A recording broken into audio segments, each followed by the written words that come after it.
So excited to chat with DJ John here. John, thanks for joining us. How are you doing? I'm doing great, Chris. Thanks for having me on with you today. Absolutely. So we wanted to create this video so wedding couples can get an idea of your personality and answer some of the questions that they might ask you. So we'd like to ask you, how long have you been DJing for and what got you into DJing in the first place? So I've been DJing for over 10 years. I started in college, started really with my fraternity, and it grew from there from playlists to DJing and buying controllers and basically providing all the music for all the entertainment. And it's just been something I've loved my whole life. Probably now was Napster, a first generation. So I've been downloading and listening, curating music for over a decade. And that's how I got started. And from there, it progressed from fraternity parties to the sorority parties, to bars and some of the social events. And then after college, it really went into basically the wedding scene. So I've been doing that for over a decade on and off. And I absolutely love doing it. When I'm not doing it and I'm not busy on weekends, I'm wishing I was. So this is exactly what I was born to do. I love that. It sounds like a lot of other DJs and myself as well, where it's more of an interest and a hobby at first. We get some experience, and then suddenly our skill set is applied to much bigger events, corporate parties, weddings, things like that. Absolutely. Yeah, it's a slippery slope. And of all things music and audio, it translates to everything. It translates to my home audio and entertainment in my house and just all aspects of sound and speakers and everything. I'm totally a sound guy, music guy. I listen to every type of genre. I love creating playlists. I love creating unique solutions for the right vibe for couples and really just bringing things that are fresh, being able to do it for so long. It's just really nice to be able to help couples make their wedding feel unique and fresh. And that's really what I'm good at. Uh, I love that. And since we work with so many wedding couples doing these weddings, what role does a DJ play at a wedding? Some of us may assume that we just press play, but I think there's more coordination and planning involved. Can you tell me what role the DJ Yeah, plays at a wedding? absolutely. It starts before the guests arrive, really meeting with the venue, talking with the staff, finding out what their needs are, what their pain points are there, just making sure everything is ready as far as power and setup, location, and then going over timeline. So there's just so much involved. Literally, the whole planning and coordination of time is the most important thing and being ready for that. So the first thing I do is I'm always there early, gives me peace of mind. Things are stress free. Sometimes things go wrong on the venue side, could be access, could be an elevator, could be just maybe they have other events going on where they don't give you access to the things you need. So I'm always there early, checking with the coordinators, and then really setting up, testing all my sound, feeling good about everything, and then just being prepared for anything that needs to change or happen or move early or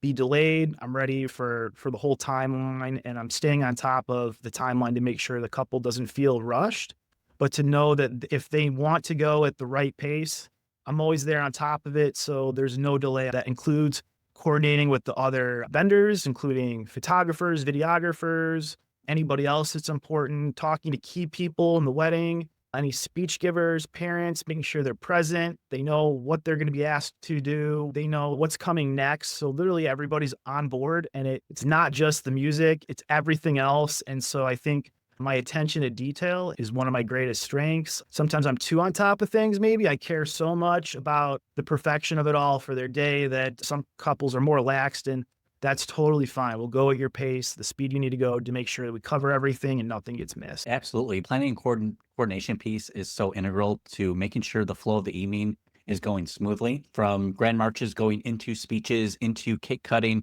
Those pieces should be planned in advance. So the fact that you get there early, you're a stickler for the planning piece, that coordination piece, making sure everyone's on the same page. Making That sure the is cake so is there in the right spot, making sure there's a spatula, making sure that the whole event, all the next events are ready to go, seamless. absolutely. I can't tell you how many times I walked up to a cake table getting ready for the cake cutting and I see that there's no spatula or fork or anything. Yeah, absolutely. It's a habit, but it happens. There's other people that are outside of our role that we have to check on and make sure. Videographer, are you ready to go? Is your camera on? Are you in position? Do you know where the couple's going to enter? So there's so many things. It's actually wedding planner, DJ, event coordinator, and then entertainment. So there's a lot of things involved, but they all fit together to make the night work perfectly. I totally agree. Now, with your past experience, have you developed your favorite styles or genres that you like to use and DJ at weddings, or is it a mix and a variety? Yeah, I have my personal favorites, but being a DJ is catering to your couple and their vibe. So I cater it, I customize it. It's different every single event. No wedding should ever be the same. So I really like to dive in and meet with the couple and hear what would you like to hear? What's the vibe you're going for? How can we make that all happen for you? And then I like to kind of play short sets based on genre, based on their preferences, and just really move the night along. In general, I like to start with a little bit of the older music just because I want to cater to everyone. And I know that older people are not always going to stay late, that a lot of times they want to dance, they want to hear songs and music that they like and they're familiar with. So I tend to encourage couples to cater to the older group a little bit, then cater to everyone, and then final a night off however they want, whether it's a club, which is very popular. I love doing that. It's probably one of my favorite parts of the night is really turning it up and letting it go and making people feel like they're in a club at a wedding. And that's my personal favorite experience, whether it's electronic dance music or R&B or hip hop or rap or all of the above, whatever people are feeling or vibing to, that's where I'm gonna take the night. Sometimes have ideas or pre-plans how things might go, and a lot of times they do go that way. Other times I pivot, and that's what it's all about is catering to your clients, the dance floor, and it's not necessarily what I want to hear at that minute. It's what does the dance floor need to hear right now, and that's what I'm prepared to pull out and play.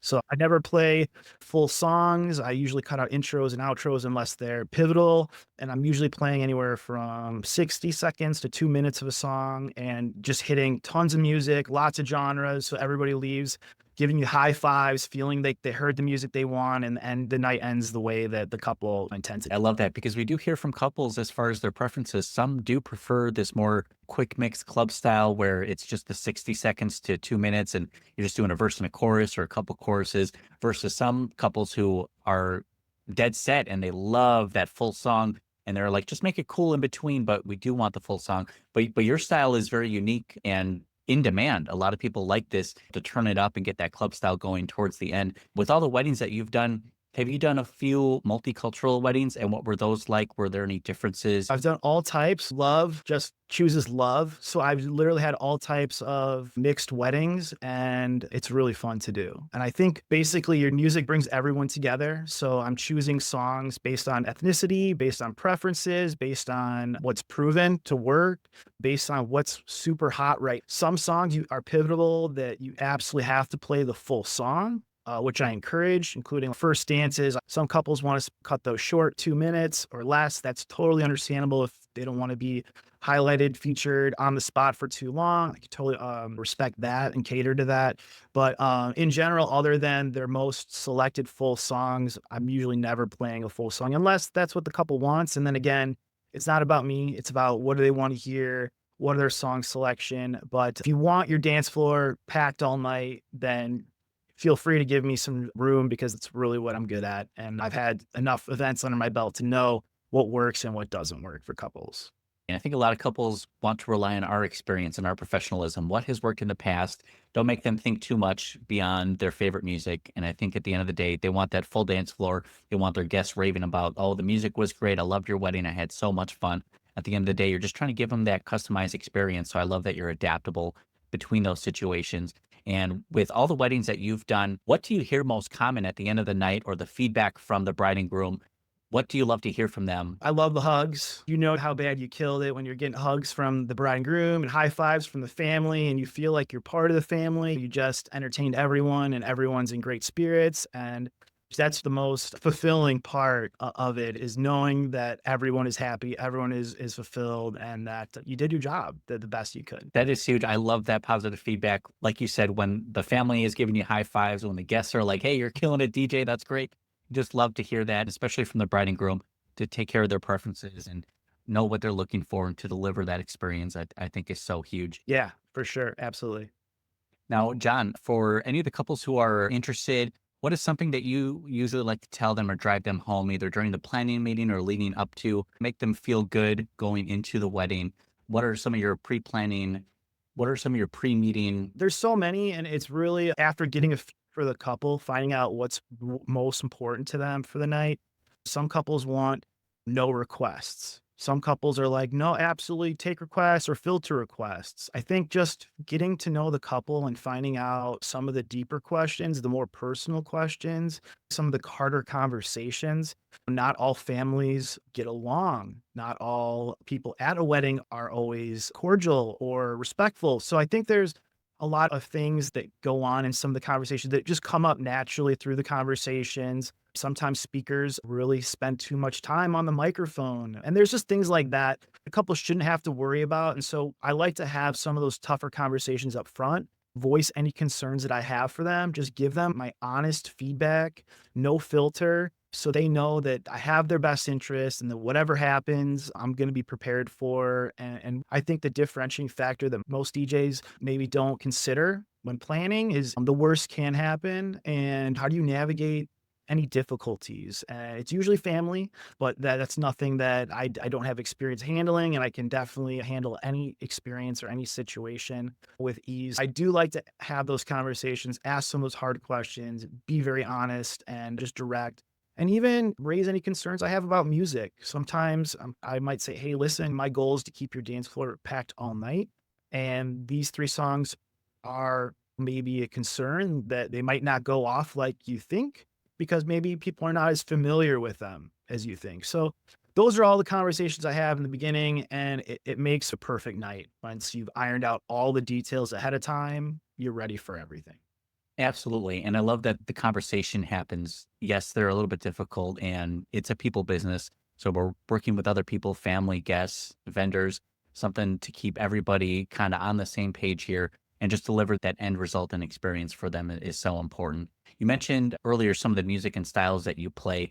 Is there a certain preferred way to get people to the dance floor to either start the night or maybe there's a lull, maybe there's a late night snack or a shuttle bus that just came? Is there a way to kind of bring the energy back to the dance floor if it maybe fizzled out for a little bit? Absolutely. There's a lot of different ways to off the cuff. Sometimes it's just dropping an absolute heater that everybody is waiting for. Some of those major songs, I choose and try not to play them first bat off for the night because it builds a little bit of anticipation. People are really craving some of those huge songs. So I typically hold off for some of the biggest songs of the night or some of my big surprise songs for the night until half, midway, or near the end, just so anything happens, does everybody flees the dance floor for photos or dessert table or whatever the case may be, I'm ready to bring everybody back instantly. That's one great way. Another great way is slow dance songs. When people are gassed after an hour of the night or so, and they need a break, throw on a nice, perfect slow dance song for them. Maybe a quick back to back slow song so everybody can catch their breath. And then again, I'm dropping heaters, ramping up the night again.